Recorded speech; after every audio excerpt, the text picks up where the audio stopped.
J'ai découvert l'aviron de mer il y a 10 ou 12 ans, et pour moi, c'était la grande aventure ultime à vivre sur notre planète. Je n'avais jamais fait quelque chose comme cela, mais en même temps, je ne pouvais pas renoncer. J'ai rencontré un aventurier et il m'a dit « Les rêves impossibles exigent une discipline de travail impossible ». Ensuite, j'ai tracé une ligne dans le sable et j'ai dit « Ok, je vais ramer depuis la côte de l'Afrique et traverser l'océan Atlantique, donc sur une distance de 5000 km ». S'entourer des bonnes personnes a été très difficile car ce projet implique beaucoup de pression et d'inquiétude. C'est une tâche ardue, physiquement et mentalement. L'entraînement est sans fin avec les exercices de cardio, de yoga, de pilates, de musculation et tout. C'est pareil pour la préparation mentale. On a tous des familles. La première fois que j'ai dit à mes parents ce que j'allais faire, ils sont restés sans voix. Et ma femme, il lui a fallu 6 ans pour se résoudre à accepter la possibilité que je puisse traverser l'Atlantique dans un bateau de la taille d'une voiture. Une fois parti, on sera seul pendant tout le voyage. Normalement, on n'aura pas de contact avec un autre bateau jusqu'à l'arrivée.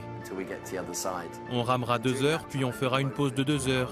Et on fera comme ça 24 heures sur 24 pendant les 50 jours que l'on estime nécessaires pour faire la traversée. On sera très fatigué et épuisé mentalement. On sera à fleur de peau aussi. Et c'est à ce moment-là que le risque de faire une erreur s'insinue. Le travail d'équipe et la cohésion sont essentiels.